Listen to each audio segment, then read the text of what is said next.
Welcome student, આજે આપણે નવું ચેપ્ટર સ્ટાર્ટ કરીશું કાર્બન અને તેના સંયોજનો.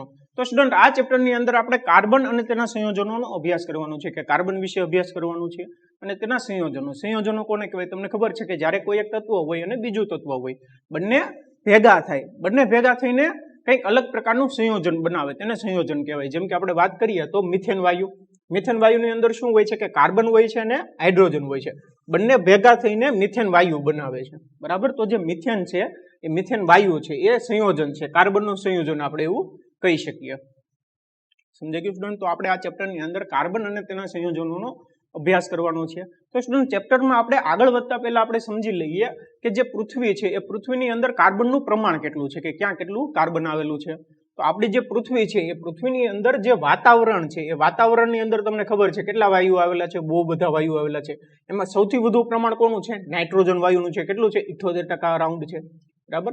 પછી કયો વાયુ આવે છે? ઓક્સિજન વાયુ આવે છે, જેનું પ્રમાણ 21% છે. પછી કયો વાયુ આવે છે? કાર્બન ડાયોક્સાઇડ વાયુ, જેનું પ્રમાણ કેટલું છે? 0.03%, બરાબર. તો જે કાર્બન ડાયોક્સાઇડ વાયુ છે એની અંદર શું છે? કાર્બન છે. તો આપણે એવું કહી શકીએ કે જે વાતાવરણ છે એ વાતાવરણની અંદર 0.03% કાર્બન છે, કાર્બન ડાયોક્સાઇડ વાયુના સ્વરૂપમાં આપણે એવું કહી શકીએ. સમજાય છે? આવી જ રીતે જે પૃથ્વીનું પેટાળ છે, પૃથ્વીની પેટાળની અંદર 0.02% કાર્બન છે, અને એ પણ મુક્ત કાર્બન ન કહી શકીએ કે તે કાર્બોનેટના સ્વરૂપમાં છે, હાઇડ્રોજન કાર્બોનેટના સ્વરૂપમાં છે, એવી જ રીતે કોલસો અથવા તો પેટ્રોલિયમના સ્વરૂપમાં છે. સમજાઈ ગયું સ્ટુડન્ટ? તો તમને એવો ડાઉટ થતો હશે કે સર કાર્બનનું પ્રમાણ 0.03% છે, 0.02% છે પૃથ્વીના પેટાળની અંદર, તો પણ આપણે કેમ કાર્બન વિશે અભ્યાસ કરવાના છે? કાર્બનનું મહત્વ શું છે? તો હવે આપણે સમજીએ કે કાર્બનનું ઇમ્પોર્ટન્સ શું છે, મહત્વ શું છે.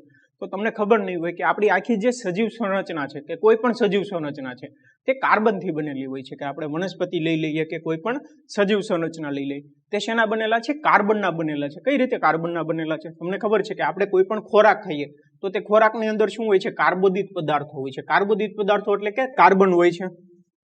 સમજાય છે સ્ટુડન્ટ? તો આપણે જે કંઈ ખાઈએ છીએ એની અંદર શું બને છે? પ્રોટીન બને છે, લિપિડ્સ બને છે. તો જે લિપિડ્સ છે એ લિપિડ્સની અંદર શું હોય છે? કાર્બન હોય છે, બરાબર. એટલે આપણી આખી જે સંરચના છે તે સંરચના કાર્બનથી બનેલી છે. તમને ખબર છે કે જે વનસ્પતિ છે તે વનસ્પતિ શું કરે છે? સૂર્યપ્રકાશની હાજરીમાં પોતાનો ખોરાક બનાવે છે.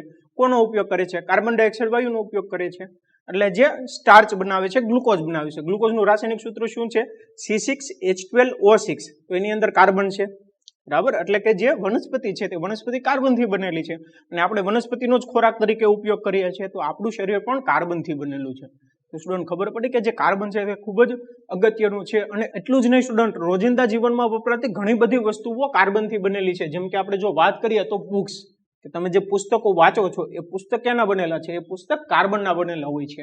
જે કપડાં, કે તમે જે કપડાં પહેરો છો તે કપડાં શેના બનેલા હોય છે? તે કપડાં પણ કાર્બનના જ બનેલા હોય છે. આ સિવાય જો આપણે વાત કરીએ તો ટૂથબ્રશ, કે આપણે નોર્મલ કહી શકીએ કે પ્લાસ્ટિક, કે જે પ્લાસ્ટિક છે તે પ્લાસ્ટિકની અંદર પણ કાર્બનનો જ ઉપયોગ થાય છે. સમજાય છે સ્ટુડન્ટ? તો આવી રીતે આપણે જે રોજિંદા જીવનમાં વપરાતી ઘણી બધી વસ્તુઓ હોય, કે દવાઓ પણ કાર્બનના બનેલા હોય છે. તો રોજિંદા જીવનમાં વપરાતી ઘણી બધી વસ્તુઓ છે તે કાર્બનથી બનેલી છે. એટલા માટે જે કાર્બન છે તે ખૂબ જ અગત્યનું છે. અને આ ચેપ્ટરની અંદર આપણે કાર્બન અને તેના સંયોજનો વિશે અભ્યાસ કરવાના છીએ.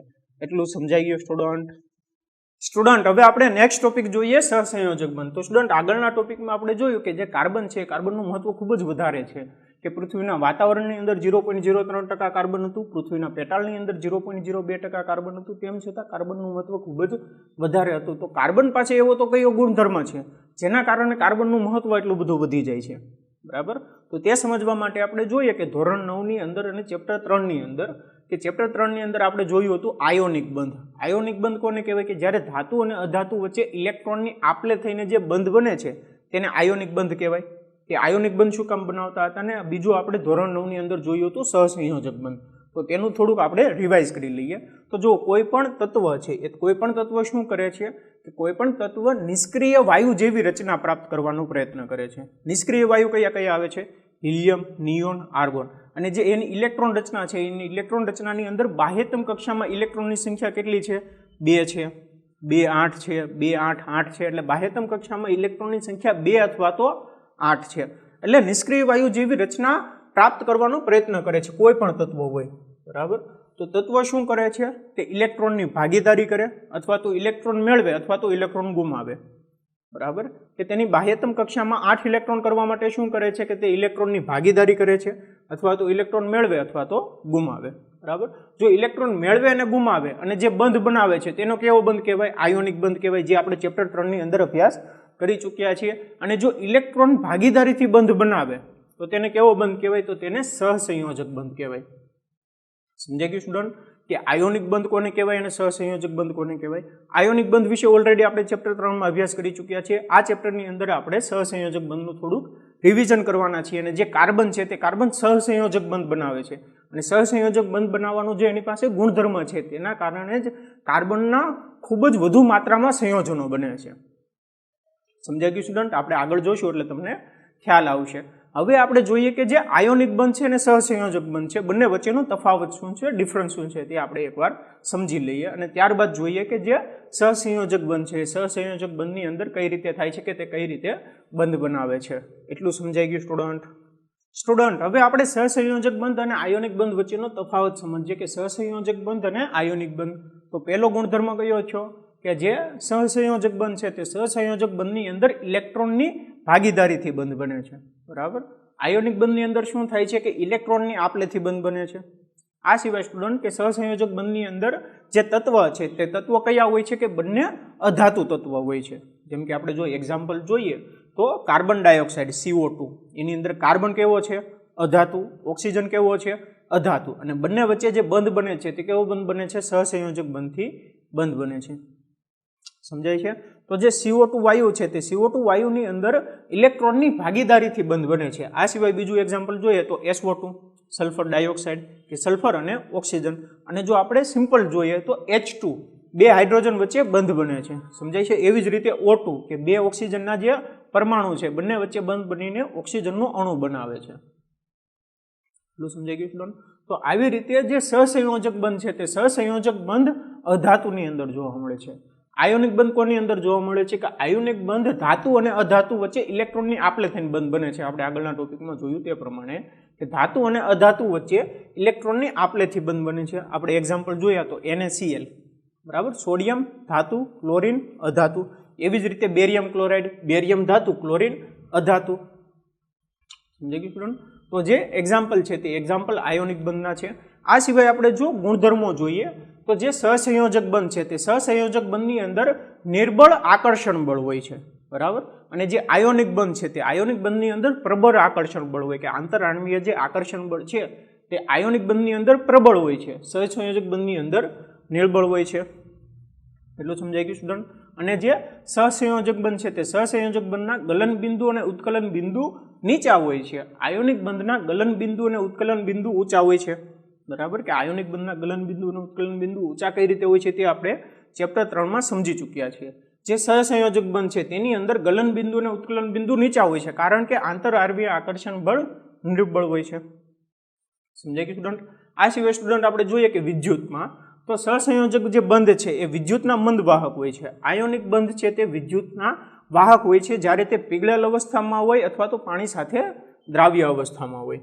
એટલું સમજાઈ ગયું સ્ટુડન્ટ? અને આપણે જો દ્રાવ્યતાનો ગુણધર્મ જોઈએ તો સહસંયોજક બંધ છે તે કાર્બનિક દ્રાવકોમાં દ્રાવ્ય હોય છે. આયોનિક બંધ જે છે તે પાણીમાં દ્રાવ્ય હોય છે અને બીજા દ્રાવકોમાં અદ્રાવ્ય હોય છે. જેમ કે પેટ્રોલ અને કેરોસીનમાં તે અદ્રાવ્ય હોય છે પણ પાણીમાં દ્રાવ્ય હોય છે. તો આ બંને સહસંયોજક બંધ અને આયોનિક બંધ બંને વચ્ચેનો તફાવત છે. એટલું સમજાઈ ગયું સ્ટુડન્ટ? Welcome student. આજે આપણે નવો ટોપિક સ્ટાર્ટ કરીશું, કાર્બનની ચતુસંયોજકતા, કે કાર્બનની ચતુસંયોજકતાનો મતલબ શું થાય તે આપણે સમજવાના છીએ. તો તમને ખબર છે કે કાર્બનનો પરમાણુ ક્રમાંક કેટલો છે? 6 છે. તો કાર્બનનો પરમાણુ ક્રમાંક 6 છે. આથી તેની ઇલેક્ટ્રોન રચના શું થશે? 2,4 થશે. બરાબર, એટલે કે પહેલી કક્ષામાં 2 ઇલેક્ટ્રોન, બીજી કક્ષામાં 4 ઇલેક્ટ્રોન. આપણે અહીંયા જોઈએ કે જો કાર્બનનો પરમાણુ આપેલો છે, કેન્દ્રમાં શું છે? પ્રોટોન અને ન્યુટ્રોન હશે. બરાબર, અહીંયા તમને પ્રોટોન દેખાડેલા છે, 6 પ્રોટોન તમે જોઈ શકો છો. હવે જે પહેલી કક્ષા છે તે પહેલી કક્ષામાં ઇલેક્ટ્રોનની સંખ્યા જુઓ કેટલી છે? 2 છે. અને બીજી કક્ષામાં ઇલેક્ટ્રોનની સંખ્યા કેટલી છે? 4 છે. તો આ કાર્બનનો પરમાણુ આપેલો છે. હવે સ્ટુડન્ટ, કાર્બન અથવા તો બીજું કોઈ પણ તત્વ હોય તે શું કરે છે કે તે નિષ્ક્રિય વાયુ જેવી ઇલેક્ટ્રોન રચના પ્રાપ્ત કરવાનો પ્રયત્ન કરે છે. બરાબર, ફરીથી એકવાર રિપીટ કરું છું કે જે કાર્બન છે, કાર્બન અથવા તો બીજું કોઈ પણ તત્વ શું કરે છે કે તે નિષ્ક્રિય વાયુ જેવી ઇલેક્ટ્રોન રચના પ્રાપ્ત કરવાનો પ્રયત્ન કરે છે. નિષ્ક્રિય વાયુ કયા કયા છે? હિલિયમ અને નિયોન. હિલિયમની ઇલેક્ટ્રોન રચના શું છે? હિલિયમનો પરમાણુ ક્રમાંક 2 છે એટલે હિલિયમની ઇલેક્ટ્રોન રચના 2 થશે, બાહ્યતમ કક્ષામાં 2 ઇલેક્ટ્રોન. નિયોન છે, નિયોનનો પરમાણુ ક્રમાંક કેટલો? 10 છે, તો તેની બાહ્યતમ કક્ષામાં ઇલેક્ટ્રોનની સંખ્યા કેટલી થશે? 8 થશે. પહેલી કક્ષામાં 2, બીજી કક્ષામાં 8. બરાબર સ્ટુડન્ટ? તો જે કાર્બન છે એ કાર્બન શું કરે છે કે તે હિલિયમ અથવા તો નિયોન એની જે બાહ્યતમ કક્ષામાં જે ઇલેક્ટ્રોનની સંખ્યા છે તેવી ઇલેક્ટ્રોન રચના પ્રાપ્ત કરવાનો પ્રયત્ન કરે છે. સમજાય છે? કાર્બનની બાહ્યતમ કક્ષામાં ઇલેક્ટ્રોનની સંખ્યા કેટલી છે? 4 છે. હવે તેને જો હિલિયમ જેવી ઇલેક્ટ્રોન રચના પ્રાપ્ત કરવી હોય તો તે શું કરે છે કે તે 4 ઇલેક્ટ્રોન ગુમાવે તો કોના જેવી ઇલેક્ટ્રોન રચના પ્રાપ્ત કરે? હિલિયમ જેવી. હવે એવી જ રીતે જે કાર્બન છે એ કાર્બન જો 4 ઇલેક્ટ્રોન મેળવે તો કોની જેવી ઇલેક્ટ્રોન રચના પ્રાપ્ત કરે? નિયોન જેવી. તો આના ઉપર આપણે કાર્બનના 2 પ્રકાર પાડી શકીએ કે કાર્બન 4 ઇલેક્ટ્રોન ગુમાવી શકે અથવા તો 4 ઇલેક્ટ્રોન મેળવી શકે. જો તે 4 ઇલેક્ટ્રોન ગુમાવે તો કેવું આયન બને? C4+ આયન બને, જેને કેટાયન કહેવાય અથવા તો ધન આયન કહેવાય.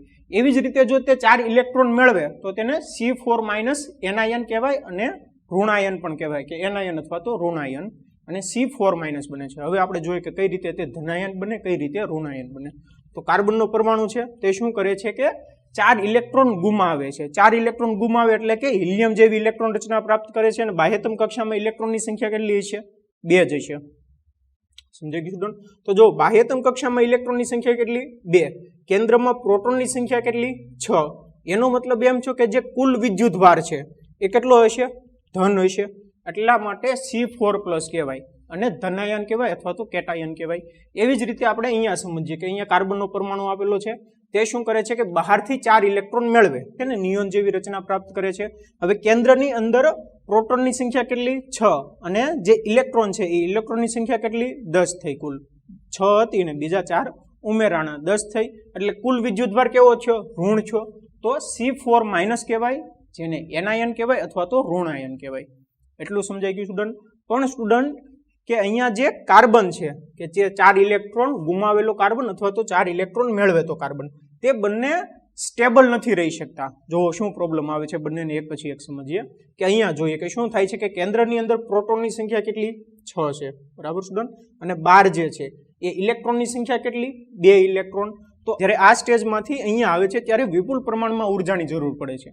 શું થાય છે કે કેન્દ્રની અંદર પ્રોટોનની સંખ્યા કેટલી? 6 અને 12 જે ઇલેક્ટ્રોન છે એ ઇલેક્ટ્રોનની સંખ્યા કેટલી? 6. બાહ્યતમ કક્ષામાં ઇલેક્ટ્રોનની સંખ્યા 4. પણ જે 4 ઇલેક્ટ્રોન ગુમાવવા માટે જે ઉર્જા આપવી પડે છે એ ખૂબ જ વધુ પ્રમાણમાં ઉર્જા હોય છે. બરાબર? કે અહીંયા જે બાહ્યતમ કક્ષામાં 2 ઇલેક્ટ્રોન કરવા હોય તો 4 ઇલેક્ટ્રોનને ગુમાવવા પડે. તો 4 ઇલેક્ટ્રોન ગુમાવવા માટે જે ઉર્જા આપવી પડે છે ખૂબ જ વધુ માત્રામાં ઉર્જા આપવી પડે છે. એટલે જે કાર્બન છે તે કાર્બન C4+ કેટાયન બનાવી નથી શકતો. સમજાઈ ગયું સ્ટુડન્ટ? એવું જ ક્યાંક અહીંયા થાય છે. જો અહીંયા શું થાય છે કે અહીંયા કેન્દ્રની અંદર પ્રોટોનની સંખ્યા 6, 12 ઇલેક્ટ્રોનની સંખ્યા 6. તે શું કરે છે કે 12 થી બીજા 4 ઇલેક્ટ્રોન મેળવે છે. જો 12 થી બીજા 4 ઇલેક્ટ્રોન મેળવે તો શું થાય છે કે કેન્દ્રની અંદર પ્રોટોનની સંખ્યા તો 6 છે, બીજા એક્સ્ટ્રા ઇલેક્ટ્રોન કેટલા આવ્યા? 4 આવ્યા. તો જે કેન્દ્ર છે તે કેન્દ્ર આજે બીજા 4 ઇલેક્ટ્રોન છે તેને સમાવી નથી શકતો, તેને આકર્ષિત નથી કરી શકતો. બરાબર? કે તેની પાસે કેપેસિટી કેટલી છે? 6 ઇલેક્ટ્રોનને જ આકર્ષવાની કેપેસિટી છે. પણ 12 થી જે બીજા ઇલેક્ટ્રોન આવે છે એક્સ્ટ્રા 4 ઇલેક્ટ્રોન તો તેને તે આકર્ષિત નથી કરી શકતો. એટલા માટે જે કાર્બન છે તે કાર્બન C4- એનાયન નથી બનાવી શકતો. સમજાઈ ગયું સ્ટુડન્ટ? તો જો કાર્બન શું થાય છે કે કાર્બન ધનાયન પણ નથી બનાવી શકતો અને ઋણાયન પણ નથી બનાવી શકતો. તો કાર્બન શું કરે છે કે કાર્બન બીજા પરમાણુઓ સાથે ઇલેક્ટ્રોનની ભાગીદારીથી સહસંયોજક બંધ બનાવે છે. બરાબર? કાર્બન શું કરે છે કે તે ઇલેક્ટ્રોનની ભાગીદારીથી સહસંયોજક બંધ બનાવે છે. તો આ જે સહસંયોજક બંધ બનાવવાનો જે ગુણધર્મ છે તેને જ કાર્બનની ચતુસંયોજકતા કહેવાય. બરાબર? કે બાહ્યતમ કક્ષામાં 4 ઇલેક્ટ્રોન છે તો તે 4 સહસંયોજક બંધ બનાવશે. બરાબર? તો જે 4 સહસંયોજક બંધ બનાવવાનો જે ગુણધર્મ છે કાર્બનનો તેને જ કાર્બનની ચતુસંયોજકતા કહેવાય. તો સ્ટુડન્ટ તમને ખબર પડી ગઈ કે કાર્બનની ચતુસંયોજકતા કોને કહેવાય? Welcome student. હવે આપણે નેક્સ્ટ ટોપિક જોઈએ કે સંયોજકતા ઇલેક્ટ્રોનની ભાગીદારીથી રચાતા કેટલાક સામાન્ય અણુઓ. તો સ્ટુડન્ટ સંયોજકતા ઇલેક્ટ્રોનની ભાગીદારી એટલે કે જે ઇલેક્ટ્રોન છે એ ઇલેક્ટ્રોનની ભાગીદારીથી કેટલાક જે સામાન્ય અણુઓ રચાય છે તેનો આપણે આ ટોપિકની અંદર અભ્યાસ કરવાના છે. આપણે આગળના ટોપિકમાં જોયું કે 2 પ્રકારના બંધ રચાય છે, સહસંયોજક બંધ અને આયનીય બંધ. તો સ્ટુડન્ટ આયનીય બંધની અંદર શું થતું હતું? ચેપ્ટર 3 ની અંદર આપણે જોયું તે પ્રમાણે કે ઇલેક્ટ્રોનની આપલેથી બંધ રચાય છે. બરાબર? અને સહસંયોજક બંધની અંદર શું થાય છે કે ઇલેક્ટ્રોનની ભાગીદારીથી બંધ રચાય છે. તો સ્ટુડન્ટ આપણે એકવાર રિવાઇઝ કરી લઈએ કે આયનીય બંધની અંદર શું થતું હતું. તો એની અંદર આપણે NaCl નું નિર્માણ જોયું હતું. કે શું જોયું હતું? NaCl નું નિર્માણ. તો એની અંદર જો શું થાય છે કે સોડિયમનો પરમાણુ ક્રમાંક કેટલો તમને ખબર છે કે 11, એટલે એની ઇલેક્ટ્રોન રચના કેટલી થશે 2 8 1, બાહ્યતમ કક્ષામાં 1 ઇલેક્ટ્રોન, બરાબર. તો તે શું કરે છે કે તે 1 ઇલેક્ટ્રોન ગુમાવે છે અને 2 અને 8 એટલે કે નિયોન જેવી ઇલેક્ટ્રોન રચના પ્રાપ્ત કરે છે, બરાબર. કે કોઈ પણ પરમાણુ હોય એ શું કરે છે કે તે નિષ્ક્રિય વાયુ જેવી ઇલેક્ટ્રોન રચના પ્રાપ્ત કરવે છે, બરાબર. એવી જ રીતે ક્લોરીનમાં જોઈએ તો ક્લોરીનનો પરમાણુ ક્રમાંક 17 છે, તો તેની ઇલેક્ટ્રોન રચના શું થશે 2 8 7, બાહ્યતમ કક્ષામાં ઇલેક્ટ્રોનની સંખ્યા કેટલી 7, એટલે તે શું કરશે કે તે 1 ઇલેક્ટ્રોન મેળવશે, બરાબર. અને તે 1 ઇલેક્ટ્રોન મેળવીને આર્ગોન વાયુ જે છે એની જેવી ઇલેક્ટ્રોન રચના પ્રાપ્ત કરે છે. તમને ખબર છે નિષ્ક્રિય વાયુ કયા કયા છે? એક તો હિલિયમ, નિયોન અને આર્ગોન. હિલિયમની ઇલેક્ટ્રોન રચના કેટલી બાહ્યતમ કક્ષામાં 2 ઇલેક્ટ્રોન, પરમાણુ ક્રમાંક 2 છે એનો. નિયોનનો પરમાણુ ક્રમાંક કેટલો 10 છે, એટલે એની ઇલેક્ટ્રોન રચના 2 8, બાહ્યતમ કક્ષામાં 8 ઇલેક્ટ્રોન. આર્ગોનનો પરમાણુ ક્રમાંક છે 18, એટલે એની બાહ્યતમ કક્ષામાં ઇલેક્ટ્રોન થશે 2 8 8. આ એની ઇલેક્ટ્રોન રચના છે, બરાબર સ્ટુડન્ટ. તો જો Na અને Cl, તો સોડિયમ શું કરી શકે 1 ઇલેક્ટ્રોન ગુમાવીને નિયોન જેવી ઇલેક્ટ્રોન રચના પ્રાપ્ત કરવાનો પ્રયત્ન કરશે, બરાબર. અને ક્લોરીન શું કરશે? ક્લોરીન 1 ઇલેક્ટ્રોન મેળવીને આર્ગોન જે વાયુ છે નિષ્ક્રિય વાયુ એની જેવી ઇલેક્ટ્રોન રચના પ્રાપ્ત કરશે. સમજાઈ ગયું સ્ટુડન્ટ? તો આપણે જોયું હતું કે અહીંયા શું થઈ છે કે અહીંયા 1 ઇલેક્ટ્રોન ગુમાવે છે, આ 1 ઇલેક્ટ્રોન મેળવે છે અને બંને વચ્ચે બંધ રચાય છે, જેને કહેવાય આયનીય બંધ, બરાબર. આપણે જોયું હતું કે જો એને એની અંદર બાહ્યતમ કક્ષામાં 1 ઇલેક્ટ્રોન આપણે સ્ટાર માર્ક વડે દર્શાવ્યા, પ્લસ ક્લોરીનની બાહ્યતમ કક્ષામાં ઇલેક્ટ્રોનની સંખ્યા કેટલી 7, એટલે ચોકડી વડે દર્શાવીએ 1 2 3 4 5 6 7. બંને વચ્ચે બંધ રચાઈને શું થશે કે અહીંયા જે 1 ઇલેક્ટ્રોન છે તે અહીંયા આવી જશે, બરાબર. અને NaCl નું નિર્માણ કરશે. તો એને શું કરે? એને ધન આયન બનાવે અને ક્લોરીન, બરાબર. ક્લોરીન પાસે હવે ઇલેક્ટ્રોન કેટલા થશે 8 થશે, 2 આ 2 આ 2 અને 1 આ, એટલે કુલ એના જે 7 હતા એ 7 થયા, 1 આવ્યો સોડિયમ માંથી, અહીંયા એક સ્ટાર આવે છે. સમજાય છે? તો આ રીતે NaCl નું નિર્માણ થતું હતું આયનીય બંધની અંદર. હવે આપણે સમજીએ કે જે સંયોજકતા ઇલેક્ટ્રોન છે એ ઇલેક્ટ્રોનની ભાગીદારીથી કઈ રીતે બંધ રચાય છે તે હવે આપણે આ ટોપિકની અંદર સમજવાના છે. તો સૌથી પહેલા તો જોઈએ કે હાઇડ્રોજનમાં એકલ સહસંયોજક બંધ, કે હાઇડ્રોજનની અંદર જે ઇલેક્ટ્રોન યુગ્મની ભાગીદારીથી બંધ રચાય છે તે કઈ રીતે બંધ રચાય છે, બરાબર. કે અહીંયા જોઈએ કે ઇલેક્ટ્રોનની આપલેથી કઈ રીતે બંધ રચાય છે. હવે આપણે જોઈએ કે ઇલેક્ટ્રોનની ભાગીદારીથી કઈ રીતે બંધ રચાય છે.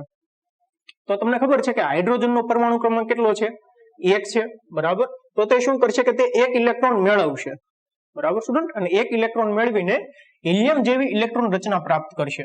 પણ એના માટે શું જોઈએ કે એના માટે એને કોઈ બીજો પરમાણુ જોઈએ કે જ્યાંથી તે ઇલેક્ટ્રોન મેળવી શકે, બરાબર. કે માની લો કે એની નજીક સોડિયમ હોય તો ત્યાંથી તે 1 ઇલેક્ટ્રોન મેળવીને જે હિલિયમ વાયુ છે નિષ્ક્રિય વાયુ એની જેવી ઇલેક્ટ્રોન રચના પ્રાપ્ત કરી શકે. સમજાય છે સ્ટુડન્ટ? પણ એની નજીકમાં કોઈ સોડિયમ વાયુ નથી, તો શું કરશે કે જે હાઇડ્રોજન વાયુ છે એ બીજા હાઇડ્રોજન વાયુ સાથે ઇલેક્ટ્રોન યુગ્મની ભાગીદારી કરશે અને સહસંયોજક બંધ રચાવશે. કઈ રીતે રચાય આપણે જોઈએ કે જો તેનું પરમાણુ ક્રમાંક 1 છે એટલે એની ઇલેક્ટ્રોન રચના કેટલી થઈ 1 થઈ, બાહ્યતમ કક્ષામાં ઇલેક્ટ્રોનની સંખ્યા કેટલી થઈ 1 થઈ, બરાબર.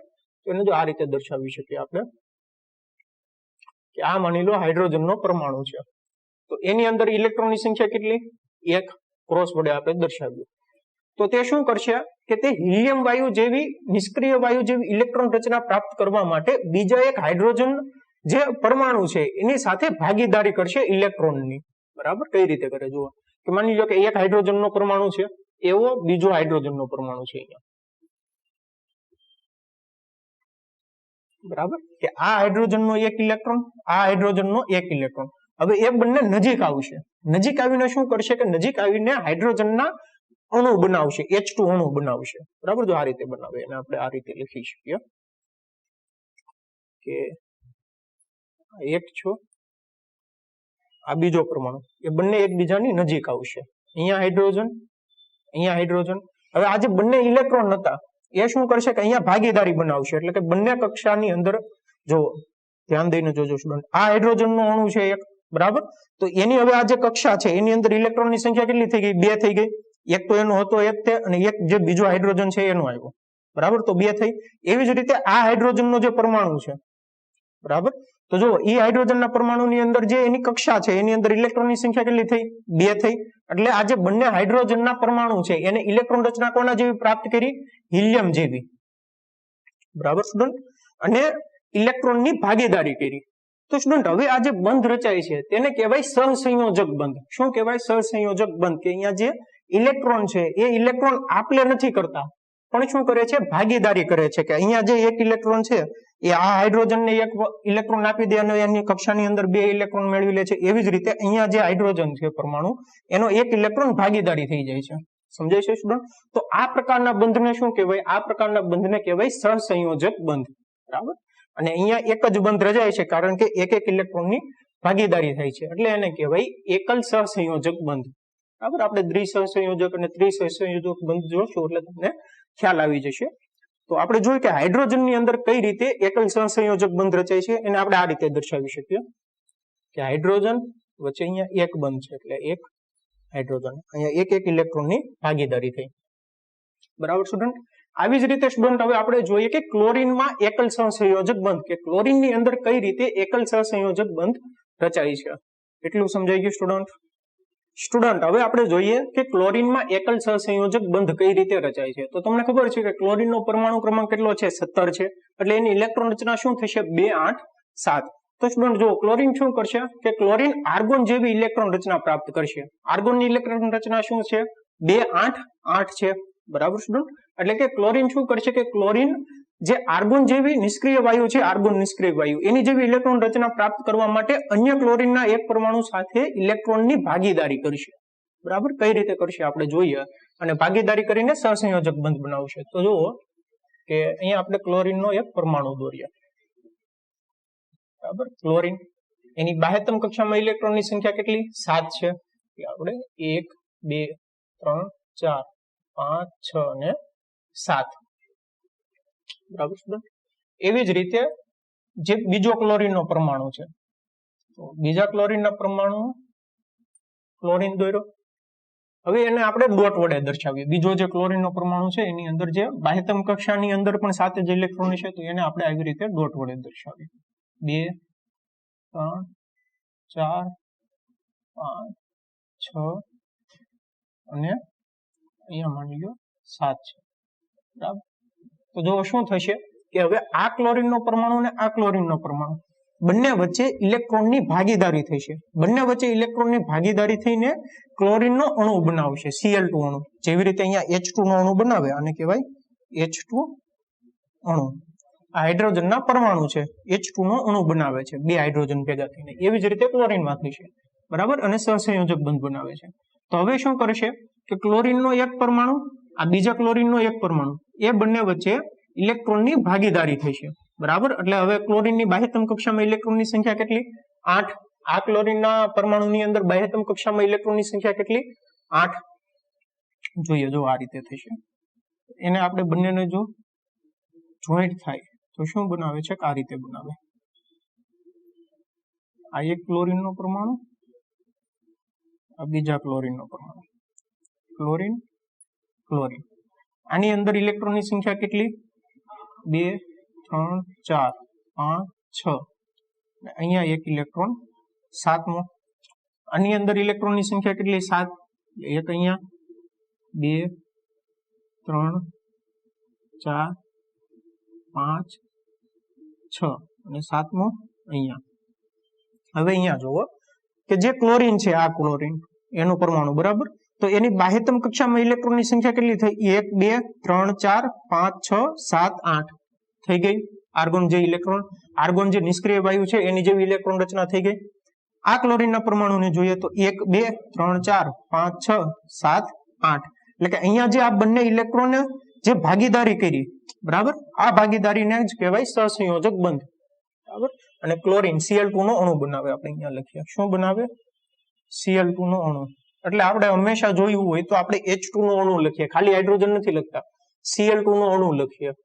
બરાબર, તો આ રીતે તે નિષ્ક્રિય વાયુ જેવી ઇલેક્ટ્રોન રચના પ્રાપ્ત કરે છે. બરાબર, અને એની વચ્ચે જે બંધ રચાય છે એક એક ઇલેક્ટ્રોનની ભાગીદારી થાય છે, એટલે એને એકલ સહસંયોજક બંધ કહેવાય.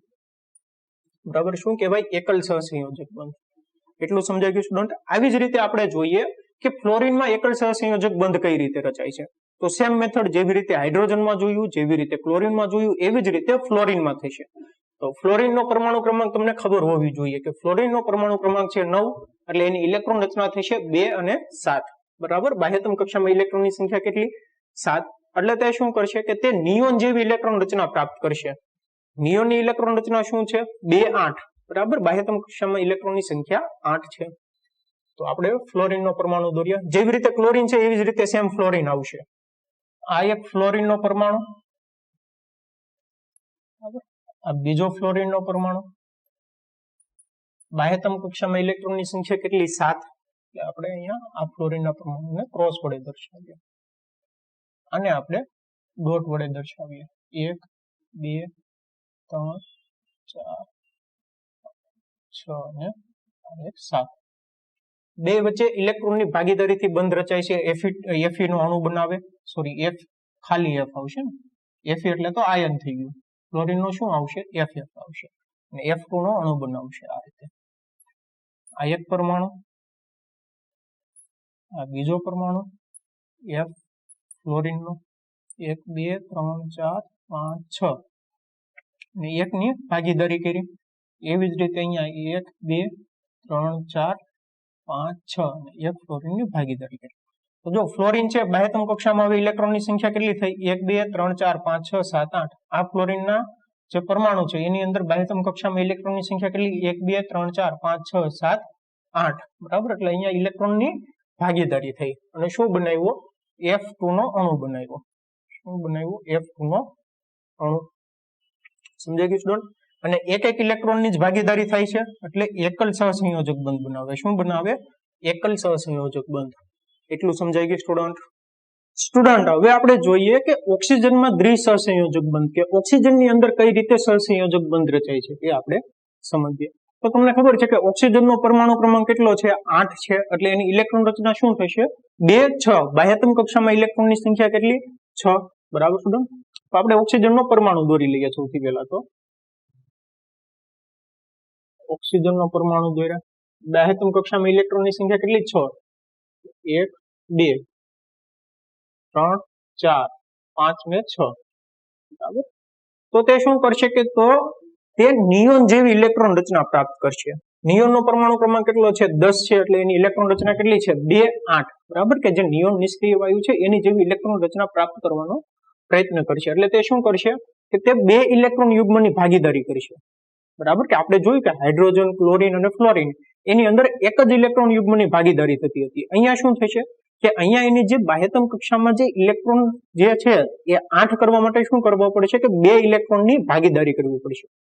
તો જોઈએ કે એક ઓક્સિજનનો પરમાણુ છે, આ બીજા ઓક્સિજનનો પરમાણુ, તો એને આપણે ડોટ વડે દર્શાવીએ. બાહ્યતમ કક્ષામાં ઇલેક્ટ્રોનની સંખ્યા કેટલી? 6. બરાબર સ્ટુડન્ટ. તો બંને વચ્ચે શું થશે કે બંને વચ્ચે સહસંયોજક બંધ રચાશે ઇલેક્ટ્રોનની ભાગીદારીથી. બરાબર. અને તે નિયોન જેવી ઇલેક્ટ્રોન રચના પ્રાપ્ત કરશે. તો જુઓ કે બંને વચ્ચે કઈ રીતે બંધ રચાય છે. આપણે અહીંયા ઓક્સિજનનો અણુ દોરીએ. આ શું છે? ઓક્સિજનના પરમાણુ. આ ઓક્સિજનનો અણુ છે. બરાબર. પણ અહીંયા મેન વસ્તુ શું છે? મેન વસ્તુ એ છે કે આની અંદર 2 ઇલેક્ટ્રોન યુગ્મની ભાગીદારી થશે. બરાબર. કેમ 2 ઇલેક્ટ્રોન યુગ્મની ભાગીદારી કરવી પડશે? કારણ કે ઓક્સિજનના પરમાણુને નિયોન જેવી ઇલેક્ટ્રોન રચના પ્રાપ્ત કરવા માટે 2 ઇલેક્ટ્રોનની જરૂર પડે છે. એટલે તે બીજા ઓક્સિજનના પરમાણુ સાથે 2 ઇલેક્ટ્રોન યુગ્મની ભાગીદારી કરશે. તો જોઈએ કેટલા છે? 6 છે. એટલે 1 2 3 4. અહીંયા માની લો કે આપણે બીજા 2 બતાવ્યા. 5 6. બરાબર. આ જે ઓક્સિજનનો પરમાણુ છે એની 1 2 3 4, અહીંયા 1 5 અને 6. આ રીતે બંધ રચાય છે. હવે અહીંયા જુઓ ઓક્સિજનનો પરમાણુ છે, બાહ્યતમ કક્ષામાં ઇલેક્ટ્રોનની સંખ્યા કેટલી? 1 2 3 4 5 6 7 8. 8 થઈ ગયા. ઓક્સિજનના પરમાણુમાં બાહ્યતમ કક્ષામાં ઇલેક્ટ્રોનની સંખ્યા કેટલી? 1 2 3 4 5 6 7 8 થઈ ગયા. 8. બરાબર. એટલે નિષ્ક્રિય વાયુ જે નિયોન હતા એની જેવી ઇલેક્ટ્રોન રચના પ્રાપ્ત કરી લીધી. તો આ રીતે ઓક્સિજનનો અણુ રચાય છે. શું કહેવાય આને? ઓક્સિજનનો અણુ O2 અણુ, બરાબર. પણ મેન વસ્તુ શું છે કે બે ઇલેક્ટ્રોનની ભાગીદારી થઈ છે. આપણે આગળ જોયું તો જે ત્રણેય કેસ હતા, હાઇડ્રોજનનો, ફ્લોરિનનો અને ક્લોરિનનો, એની અંદર શું થતું હતું કે એક જ ઇલેક્ટ્રોનની ભાગીદારી થતી હતી. અહીંયા બે ઇલેક્ટ્રોનની ભાગીદારી થાય છે એટલે તેને દ્વિસહસંયોજક બંધ કહેવાય. શું કહેવાય? દ્વિસહસંયોજક બંધ. અને આ રીતે ઓક્સિજનનો બંધ રચાય છે. અહીંયા બે લીટા દોરવાના કે બે ઇલેક્ટ્રોનની ભાગીદારી થાય છે તો આ રીતે બંધ રચાય છે ઓક્સિજનનો, બરાબર. અને O2 નો અણુ બનાવે. આટલું સમજાઈ ગયું સ્ટુડન્ટ? આવી જ રીતે સ્ટુડન્ટ આપણે જોઈએ કે નાઇટ્રોજનમાં ત્રિસહસંયોજક બંધ, કે જે નાઇટ્રોજનનો પરમાણુ છે એ ત્રિસહસંયોજક બંધથી નાઇટ્રોજનનો અણુ બનાવે છે. તો નાઇટ્રોજનનો પરમાણુ ક્રમાંક કેટલો છે? 7 છે. એટલે એની ઇલેક્ટ્રોન રચના શું થશે? 2, 5. બાહ્યતમ કક્ષામાં ઇલેક્ટ્રોનની સંખ્યા કેટલી? 5. હવે તેને નિષ્ક્રિય વાયુ જેવી ઇલેક્ટ્રોન રચના પ્રાપ્ત કરવા માટે તે શું કરશે કે તે 3 ઇલેક્ટ્રોનની જરૂર પડે છે. તો નાઇટ્રોજનના બીજા પરમાણુ સાથે 3 ઇલેક્ટ્રોન યુગ્મની ભાગીદારી કરશે, બરાબર. અહીંયા શું ઓક્સિજન કરે છે? 2 ઇલેક્ટ્રોન યુગ્મની ભાગીદારી કરે છે. 2 ઇલેક્ટ્રોનની ભાગીદારી કરે છે. નાઇટ્રોજન છે તે 3 ઇલેક્ટ્રોનની ભાગીદારી કરશે, કારણ કે બાહ્યતમ કક્ષામાં તેને નિષ્ક્રિય વાયુ જેવી ઇલેક્ટ્રોન રચના પ્રાપ્ત કરવા માટે 3 ઇલેક્ટ્રોનની જરૂર પડે છે, બરાબર. તો નાઇટ્રોજનનો અણુ દોર્યો. ઇલેક્ટ્રોન રચના કેટલી? 2, 5. આ માની લો 2, બીજા 3 અહીંયા છે. એવી જ રીતે આ નાઇટ્રોજનનો બીજો પરમાણુ છે, 2 અહીંયા છે અને બીજા 3 અહીંયા છે, બરાબર. આ બંને નાઇટ્રોજનના પરમાણુ વચ્ચે સહસંયોજક બંધ રચાશે. ત્રિસહસંયોજક બંધ. કેમ ત્રિ કહેવાય આપણે જોઈએ. હવે આ એક નાઇટ્રોજનનો પરમાણુ, આ બીજો નાઇટ્રોજનનો પરમાણુ, એનો આપણે ઇલેક્ટ્રોન દર્શાવીએ તો 1, 2, બીજા 3 અહીંયા. સ્ટુડન્ટ એવી જ રીતે અહીંયા નાઇટ્રોજનનો પરમાણુ છે તો એના 5 ઇલેક્ટ્રોન દોરીએ. 2, 3, 4, 5 થઈ ગયા. આ રીતે બંધ રચાય છે. હવે અહીંયા જુઓ કે નાઇટ્રોજનના પરમાણુની અંદર બાહ્યતમ કક્ષામાં ઇલેક્ટ્રોનની સંખ્યા કેટલી? 1, 2, 3, 4, 5, 6, 7, 8. 5 તો એના જે હતા એ જ તે. બીજા જે 3 ઇલેક્ટ્રોન છે બીજા પરમાણુ સાથે ભાગીદારી કરે છે. એવી જ રીતે આ નાઇટ્રોજનનો પરમાણુ છે તો એની બાહ્યતમ કક્ષામાં ઇલેક્ટ્રોનની સંખ્યા કેટલી? 1, 2, 3, 4, 5. જે એના 5 હતા એ, અને બીજા 3 આ નાઇટ્રોજન પરમાણુના આવ્યા એટલે 1, 2, 3, 4, 5, 6, 7, 8. આ રીતે બંધ રચાય છે અને N2 નો અણુ બનાવે છે. પણ અહીંયા 3 ઇલેક્ટ્રોનની ભાગીદારી થાય છે એટલે તેને ત્રિસહસંયોજક બંધ કહેવાય. શું કહેવાય? ત્રિસહસંયોજક બંધ. તો નાઇટ્રોજન 1, 2, 3 3 ઇલેક્ટ્રોનની ભાગીદારી થઈ છે. આ રીતે અણુ બનાવે નાઇટ્રોજનનો. સમજાઈ ગયું સ્ટુડન્ટ? બહુ જ સિમ્પલ છે. તમને જો ઇલેક્ટ્રોન રચના આવડતી હોય ને તો તમે આ ટાઈપના કોઈ પણ અણુના જે સહસંયોજક બંધ રચાય છે તે તમે બનાવી શકો છો. સમજાઈ ગયું સ્ટુડન્ટ? સ્ટુડન્ટ હવે આપણે બીજા થોડાક સહસંયોજક બંધના એક્ઝામ્પલ જોઈએ. તો NH3 અણુમાં સહસંયોજક બંધ એટલે કે જે એમોનિયાનો અણુ છે એની અંદર કઈ રીતે સહસંયોજક બંધ રચાય છે તે આપણે આ ટોપિકની અંદર સમજવાના છીએ. તો જુઓ, NH3 એટલે કે નાઇટ્રોજનનો એક પરમાણુ, હાઇડ્રોજનના 3 પરમાણુ બંને ભેગા મળીને NH3 એટલે કે એમોનિયાનો અણુ બનાવે છે. તો આની અંદર કઈ રીતે સહસંયોજક બંધ રચાશે?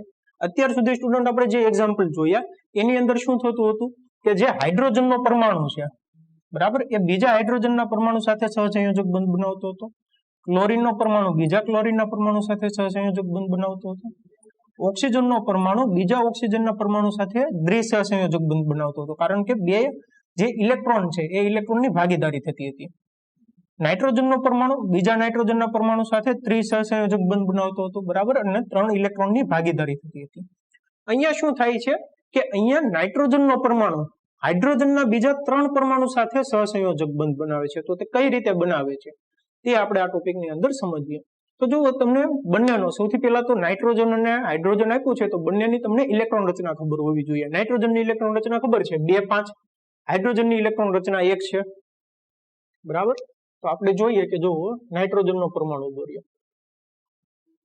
નાઇટ્રોજન બાહ્યતમ કક્ષામાં ઇલેક્ટ્રોનની સંખ્યા કેટલી? 5.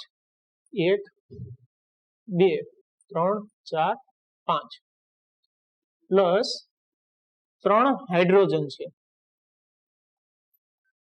બરાબર. તો હાઇડ્રોજનની બાહ્યતમ કક્ષામાં ઇલેક્ટ્રોનની સંખ્યા કેટલી? 1.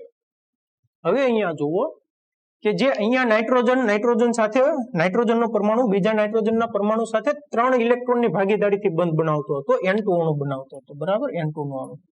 અહીંયા શું થાય છે કે અહીંયા જે NH3 નો અણુ બને છે તો નાઇટ્રોજનને 3 ઇલેક્ટ્રોનની જરૂર પડે છે, બરાબર, કે નાઇટ્રોજનની બાહ્યતમ કક્ષામાં ઇલેક્ટ્રોનની સંખ્યા કેટલી 5 છે, એટલે બીજા 3 ઇલેક્ટ્રોનની જરૂર પડે છે. તો તે શું કરે છે કે તે બીજા 3 હાઇડ્રોજન સાથે, હાઇડ્રોજનના 3 અલગ અલગ પરમાણુ સાથે એક ઇલેક્ટ્રોનની ભાગીદારી કરે છે. સમજો સ્ટુડન્ટ, અહીંયા શું થાય છે કે અહીંયા જે નાઇટ્રોજન હતો એ 3 ઇલેક્ટ્રોનની ભાગીદારી કરતો હતો. અહીંયા નાઇટ્રોજન છે તે શું કરે છે કે બીજા હાઇડ્રોજનના 3 પરમાણુ સાથે એક ઇલેક્ટ્રોનની ભાગીદારી કરે છે, બરાબર. એટલે બનશે બંધ કયો? એકલ સહસંયોજક બંધ જ બનશે. કારણ કે 3 અલગ અલગ હાઇડ્રોજનના પરમાણુ છે, બરાબર, અને એક ઇલેક્ટ્રોનની ભાગીદારી કરે છે. બાહ્યતમ કક્ષામાં 5 ઇલેક્ટ્રોન છે, ઘટે છે 3, બીજા હાઇડ્રોજનના 3 પરમાણુ સાથે બંધ બનાવે છે. જો આ રીતે બનાવશે, તમારે આ રીતે દોરી નાખવાનું કે આ નાઇટ્રોજનનો છે, આ હાઇડ્રોજનનો દોર્યો,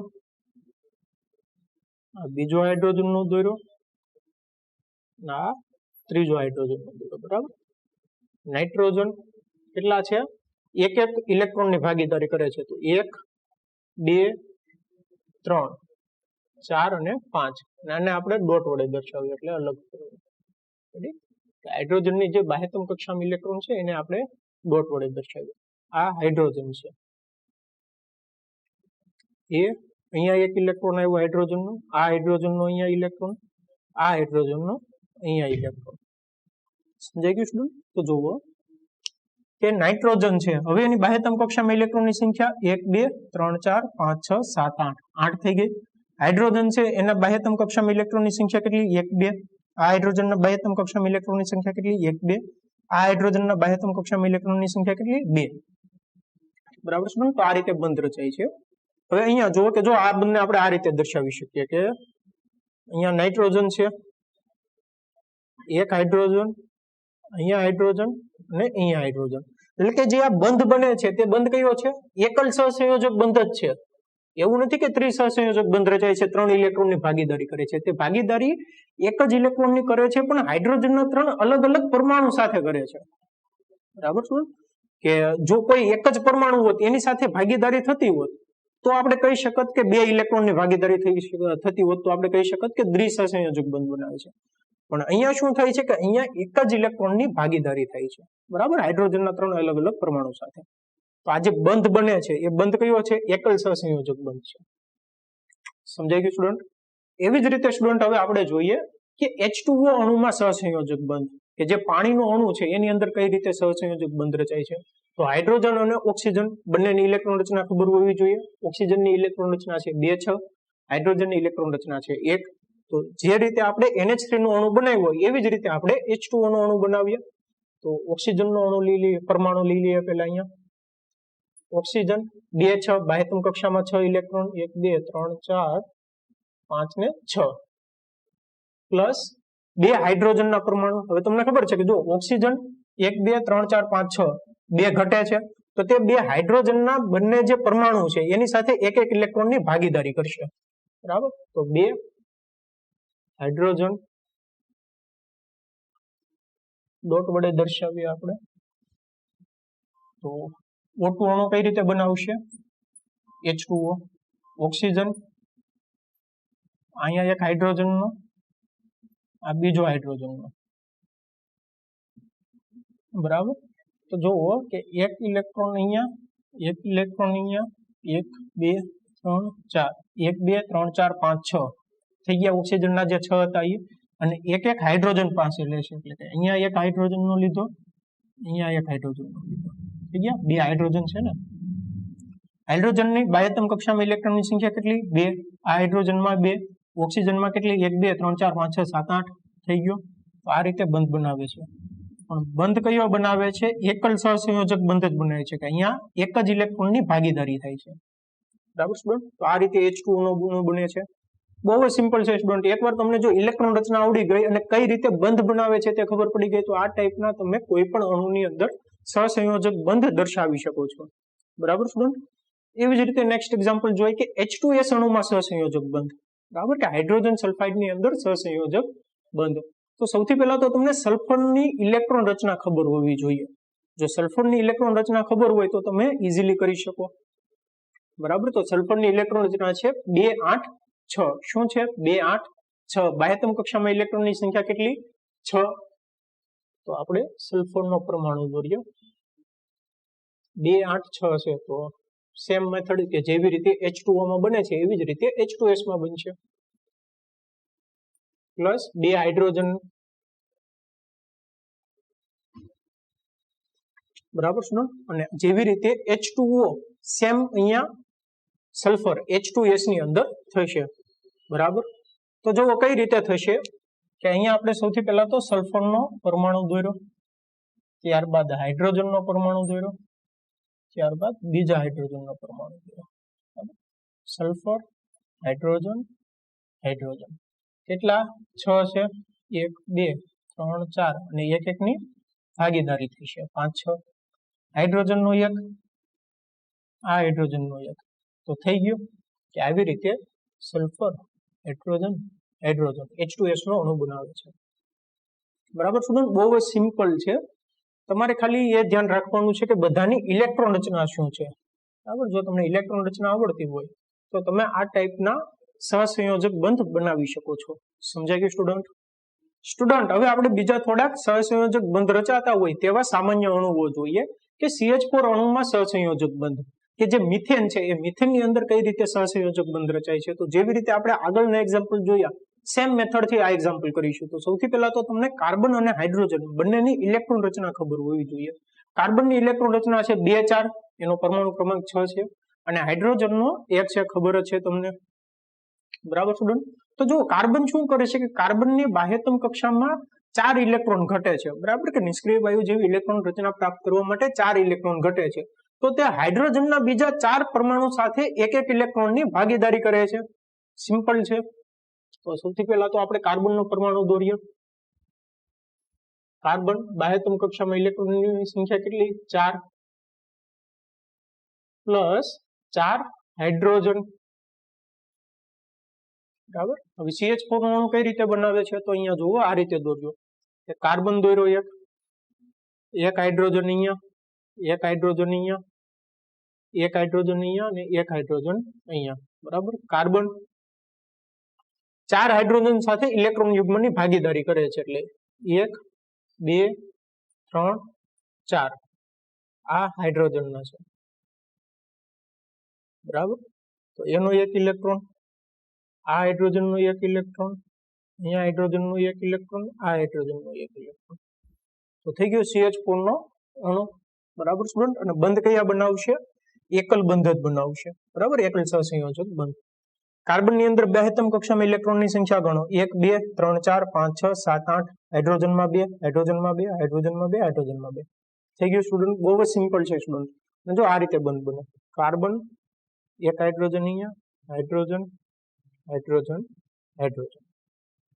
બરાબર સ્ટુડન્ટ, તો આ રીતે મિથેનની અંદર સહસંયોજક બંધ રચાય છે CH4 ની અંદર. એટલું સમજાઈ ગયું સ્ટુડન્ટ? એવી જ રીતે સ્ટુડન્ટ આપણે જોઈએ કે CO2 અણુમાં સહસંયોજક બંધ કે કાર્બન ડાયોક્સાઇડની અંદર કઈ રીતે સહસંયોજક બંધ રચાય છે તે આપણે જોઈએ. તો કાર્બન અને ઓક્સિજન બંનેનો પરમાણુ ક્રમાંક ખબર હોવી જોઈએ. કાર્બનનો 2 4, ઓક્સિજનનો 2 6. બરાબર, તો હવે આપણે આ જે C+ ઓક્સિજન ને હાઇડ્રોજન કરીએ એવું નથી કરતા, ડાયરેક્ટલી CO2 ના અણુની અંદર સહસંયોજક બંધ દર્શાવીએ. સિમ્પલ છે. તો જો કાર્બનનો એક આ રીતે દોરીએ. કાર્બનનો, આ એક ઓક્સિજનનો, આ બીજો ઓક્સિજનનો.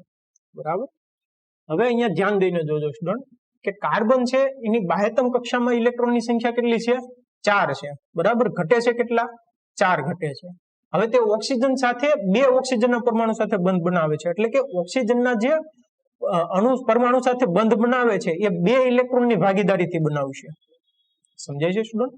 તો કાર્બનના લીધા, અહીંયા કાર્બનના 2, અહીંયા કાર્બનના 2 અને બીજા 2 ઓક્સિજનના આવશે. કારણ કે ઓક્સિજનની અંદર 2 ઘટે છે તો તે કાર્બનના 2 લેશે. આ ઓક્સિજનનો એક પરમાણુ કાર્બનના 2 ઇલેક્ટ્રોન રહેશે. આ ઓક્સિજનનો એક પરમાણુ બીજા કાર્બનના બીજા 2 ઇલેક્ટ્રોન લેશે. બરાબર સ્ટુડન્ટ? તો ઓક્સિજનના કેટલા છે? 6 છે. તો 2 તો અહીંયા આવી ગયા. 1 2 3 4 5 અને 6 બરાબર. એવી જ રીતે અહીંયા ઓક્સિજનના 1 2 3 4 5 અને 6. તો જુઓ સ્ટુડન્ટ કે હવે ઓક્સિજનનો પરમાણુ છે એની બાહ્યતમ કક્ષામાં ઇલેક્ટ્રોનની સંખ્યા કેટલી થઈ? 1 2 3 4 5 6 7 8 બરાબર. તેને કાર્બનના 2 ઇલેક્ટ્રોન સાથે ભાગીદારી કરી. એવી જ રીતે અહીંયા ઓક્સિજનનો પરમાણુ છે 1 2 3 4 5 6 7 8. આ ઓક્સિજને કાર્બનના જે બીજા 2 ઇલેક્ટ્રોન હતા એની સાથે ભાગીદારી કરી. અને કાર્બનને શું કર્યું? કાર્બને ઓક્સિજનના 2 ઇલેક્ટ્રોન સાથે ભાગીદારી કરી. તો 1 2 3 4 5 6 7 8 4 તો ઓલરેડી એની પાસે હતા. 2 ઇલેક્ટ્રોન એક ઓક્સિજનના પરમાણુ પાસેથી લીધા, બીજા 2 ઇલેક્ટ્રોન બીજા ઓક્સિજનના પરમાણુ પાસેથી લીધા બરાબર. અને આ રીતે બંધ બનાવ્યો. તો કાર્બન એની વચ્ચે હવે અહીંયા જુઓ કે કેવો બંધ બનશે? દ્વિબંધ બનશે. અહીંયા એક જ ઇલેક્ટ્રોનની ભાગીદારી થતી હતી એટલે એકલ સહસંયોજક બંધ બનતો હતો. અહીંયા શું થાય છે કે 2 ઇલેક્ટ્રોનની ભાગીદારી સાથે 2 ઇલેક્ટ્રોનની ભાગીદારી થાય છે એટલે દ્વિસહસંયોજક બંધ બને છે બરાબર. તો આ રીતે CO2 નો અણુ બનાવે છે. સમજાય ગયું સ્ટુડન્ટ કે કાર્બન અને ઓક્સિજન એની વચ્ચે દ્વિબંધ હોય છે આ રીતે. સમજાય ગયું સ્ટુડન્ટ. એવી જ રીતે નેક્સ્ટ એક્ઝામ્પલ જોઈએ કે CH3Cl અણુમાં સહસંયોજક બંધ બરાબર. કે CH3Cl અણુમાં કઈ રીતે સહસંયોજક બંધ રચાય છે? તો જેવી રીતે અહીંયા બંધ રચાય છે એવી જ રીતે અહીંયા રચાય છે બરાબર. તો સૌથી પહેલા તો તમને ત્રણેય કાર્બન, હાઇડ્રોજન અને ક્લોરીન 3 પરમાણુ છે. તો ત્રણેયની તમને ઇલેક્ટ્રોન રચના ખબર હોવી જોઈએ. કાર્બનની 2 4, હાઇડ્રોજનની 1 અને ક્લોરીનની 2 8 7 બરાબર. 17 પરમાણુ ક્રમાંક છે એટલે ક્લોરીનની 2 8 7 થાય. ઓલરેડી આપણે આગળ સમજી ચૂક્યા છીએ. તો જુઓ કે કાર્બનની બાહ્યતમ કક્ષામાં ઇલેક્ટ્રોનની સંખ્યા 4 છે બરાબર. 4 ઘટે છે. તો તે કઈ રીતે મેળવે છે? તો જે 4 ઘટે છે એમાંથી 3 હાઇડ્રોજનના પરમાણુ લીધા એટલે એની સાથે એક ઇલેક્ટ્રોન યુગ્મની ભાગીદારી કરે છે, એક ઇલેક્ટ્રોનની. અને ક્લોરીનમાં પણ 1 ઘટે છે તો એ જે કાર્બન છે એ પણ ક્લોરીનના 1 ઇલેક્ટ્રોન સાથે ભાગીદારી કરે છે બરાબર. એટલે ક્લોરીનની સંતોષાઈ જશે, હાઇડ્રોજનની સંતોષાઈ ગઈ અને કાર્બનની સંતોષાઈ ગઈ. જો આ રીતે દોરો કે અહીંયા આપણે કાર્બનનો પરમાણુ દોર્યો, કાર્બન, હાઇડ્રોજનનો, આ પણ હાઇડ્રોજનનો, અહીંયા પણ હાઇડ્રોજનનો, આ આપણે ક્લોરીનનો દોર્યો બરાબર. તો જોવો કે સૌથી પહેલા તો હાઇડ્રોજન, તમને ખબર છે કે હાઇડ્રોજન એક ઇલેક્ટ્રોનની ભાગીદારી કરે છે બરાબર. અને કાર્બન પાસે ઓલરેડી કેટલા 4 ઇલેક્ટ્રોન છે તો 4 ઇલેક્ટ્રોન અલગ અલગ ભાગીદારી કરશે કારણ કે બીજા એને 4 ઇલેક્ટ્રોન ઘટે છે. તો શું કરશે કે તે જે 4 ઇલેક્ટ્રોન છે 4 ઇલેક્ટ્રોન ભાગીદારીમાં જ જશે. એને આપણે ક્રોસ વડે દર્શાવીએ. કાર્બનના ક્રોસ વડે દર્શાવ્યા, હાઇડ્રોજનના ડોટ વડે દર્શાવ્યા, ક્લોરીનના. હવે જો ક્લોરીનમાં કેટલા 2 8 7 બાહ્યતમ કક્ષામાં 7 ઇલેક્ટ્રોન તો એને આપણે સ્ટાર માર્ક વડે દર્શાવીએ. 1 2 3 4 5 6 અને આ એક 7 બરાબર. તો જોવો કે કાર્બનની બાહ્યતમ કક્ષામાં ઇલેક્ટ્રોનની સંખ્યા કેટલી? 1 2 3 4 5 6 7 8 નિયોન જેવી ઇલેક્ટ્રોન રચના પ્રાપ્ત થઈ ગઈ. ક્લોરીનની બાહ્યતમ કક્ષામાં ઇલેક્ટ્રોનની સંખ્યા કેટલી? 1 2 3 4 5 6 7 8 એટલે ક્લોરીને આર્ગોન જેવી ઇલેક્ટ્રોન રચના પ્રાપ્ત કરી 2 8 8 જેવી બરાબર. હાઇડ્રોજન 2, અહીંયા હાઇડ્રોજન 2, અહીંયા હાઇડ્રોજન 2 બરાબર. તો આ રીતે બંધ બનાય છે અને આને આપણે આ રીતે દર્શાવી શકીએ. તો જુઓ કાર્બન છે, હાઇડ્રોજન, હાઇડ્રોજન, હાઇડ્રોજન અને ક્લોરીન આ રીતે બંધ બનાવે છે CH3Cl બરાબર. અને બંધ કયો બને છે? એકલ સહસંયોજક જ બંધ બને છે. અહીંયા શું બનતું હતું? દ્વિસહસંયોજક બંધ બરાબર. અહીંયા એકલ સહસંયોજક બંધ હતું. સમજાઈ ગયું સ્ટુડન્ટ? તો સ્ટુડન્ટ આ રીતે તમે કોઈ પણ અણુની અંદર કઈ રીતે સહસંયોજક બંધ રચાય છે તે તમે દર્શાવી શકો છો. અને સ્ટુડન્ટ બીજી એક અગત્યની વાત કે અહીંયા આપણે જે કંઈ કર્યું બરાબર કે આ રીતે આપણે ઇલેક્ટ્રોન વડે દર્શાવીએ છીએ તેને કહેવાય ઇલેક્ટ્રોન બિંદુ નિરૂપણ. શું કહેવાય? અહીંયા આપણે લખી લઈએ કે ઇલેક્ટ્રોન બિંદુ નિરૂપણ બરાબર. કે કોઈ પણ અણુનું આપણે જો આવી રીતે ઇલેક્ટ્રોનથી દર્શાવીએ કે કઈ રીતે ભાગીદારીથી બંધ રચાય છે તો તેને કહેવાય ઇલેક્ટ્રોન બિંદુ નિરૂપણ. સમજાઈ ગયું સ્ટુડન્ટ? હવે આપણે લાસ્ટ એક્ઝામ્પલ જોઈએ કે સલ્ફર અણુમાં સહસંયોજક બંધ, કે સલ્ફરની અંદર કઈ રીતે સહસંયોજક બંધ રચાય છે તે આપણે આ ટોપિકની અંદર સમજવાના છે. ઇન્ટરેસ્ટિંગ છે. તો જુઓ તો સૌથી પહેલા તો તમને ખબર હોવી જોઈએ કે સલ્ફરની અંદર કઈ રીતે સહસંયોજક બંધ રચાય છે. બરાબર, આ એક સ્પેસિફિક કેસ છે જે તમારે યાદ રાખવાનો છે. તો સલ્ફરના 8 પરમાણુ, બરાબર, કે સલ્ફરના 8 પરમાણુ એકબીજા સાથે સહસંયોજક બંધથી જોડાઈને એક ચક્ર બનાવે છે. બરાબર, કે સલ્ફરના 8 પરમાણુ જ્યારે જોડાય ત્યારે એક ચક્ર બનાવે છે અને S8 અણુની રચના કરે છે સલ્ફર અણુમાં. બરાબર, કે સલ્ફરના 8 પરમાણુ જોડાય છે અને S8 અણુની રચના કરે છે. તો જુઓ કે સલ્ફરની ઇલેક્ટ્રોન રચના 2 8 6 છે. બરાબર, સ્પેસિફિક કેસ છે, તમારે યાદ રાખવાનું છે કે સલ્ફરની અંદર સલ્ફર કઈ રીતે સહસંયોજક બંધ બનાવે છે. તો સલ્ફર અન્ય 8 પરમાણુ કે સલ્ફરના 8 પરમાણુ જોડાઈને સલ્ફરનો અણુ બનાવે છે. બરાબર, અને એ ચક્રમાં જોડાય છે. તો જુઓ કે સલ્ફર ની ઇલેક્ટ્રોન રચના કેટલી છે? 2 8 6 છે. બરાબર, એટલે બાહ્યતમ કક્ષામાં ઇલેક્ટ્રોનની સંખ્યા કેટલી થઈ? આપણે એક સલ્ફરનો અણુ દોરી લઈએ. સલ્ફર બાહ્યતમ કક્ષામાં ઇલેક્ટ્રોનની સંખ્યા કેટલી? 6. બરાબર સ્ટુડન્ટ, અને સલ્ફર શું કરે છે કે સલ્ફર બીજા 8 પરમાણુ એટલે કે સલ્ફરના 8 પરમાણુ જોડાઈને સલ્ફરનો અણુ બનાવે છે. તો સૌથી પહેલા તો આપણે સલ્ફરના અણુ દોરી લઈએ. તો આ 1 2 3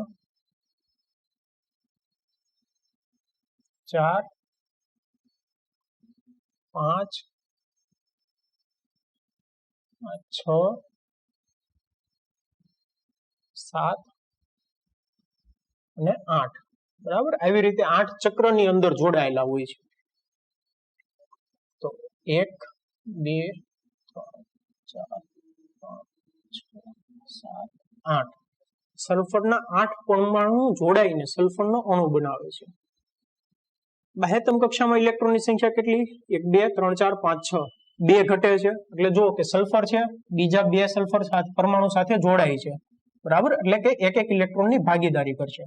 તો આ સલ્ફરને ક્રોસ વડે દર્શાવ્યું અને અહીંયા ક્રોસ વડે 2 અહીંયા હશે 1 2 3 4 5 6 1 2 3 4 5 6 આવી ગયા. આ સલ્ફરના જોઈએ તો એને આપણે ડોટ વડે દર્શાવ્યું. 1 2 3 4 5 અને અહીંયા એક 6. બરાબર, આને આપણે ડોટ વડે દર્શાવીએ. 1 2 3 4 5 અને એક 6. તો આ રીતે જોડી બનાવે. જો અહીંયા સલ્ફર છે, એની ઇલેક્ટ્રોન રચના જો બાહ્યતમ કક્ષામાં ઇલેક્ટ્રોનની સંખ્યા 1 2 3 4 5 6 7 8. અહીંયા સલ્ફર છે 1 2 3 4 5 6 7 અને એક અહીંયાનો ઇલેક્ટ્રોન આવશે. ક્રોસ વડે દર્શાવ્યો. બરાબર, આ ડોટ વડે દર્શાવ્યો. એટલે જે સલ્ફરની બાહ્યતમ કક્ષામાં કેટલા 6 ઇલેક્ટ્રોન છે. હવે આ જે એક એક ઇલેક્ટ્રોન છે, બરાબર, 2 ઇલેક્ટ્રોન, તો એ બીજા સલ્ફરના 2 પરમાણુ સાથે એક એક ઇલેક્ટ્રોનની ભાગીદારી કરે છે.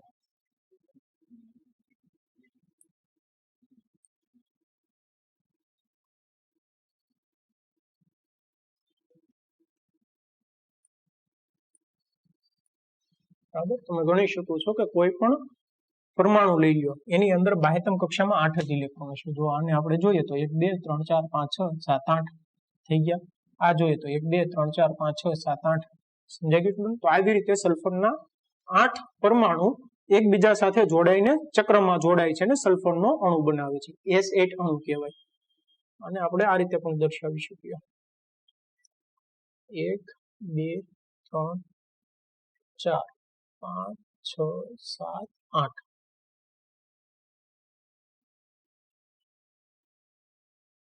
બરાબર, અથવા તો બુકની અંદર આ રીતે આપ્યું છે તો તમે આ રીતે પણ દોરી શકો. 1 2 3 4 5 6 7 8.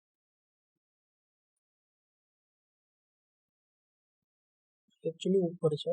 બરાબર, બુકમાં આ રીતે આપ્યું છે, તમે આ રીતે દોરો તો પણ ચાલે અને આ રીતે લખો તો પણ ચાલે.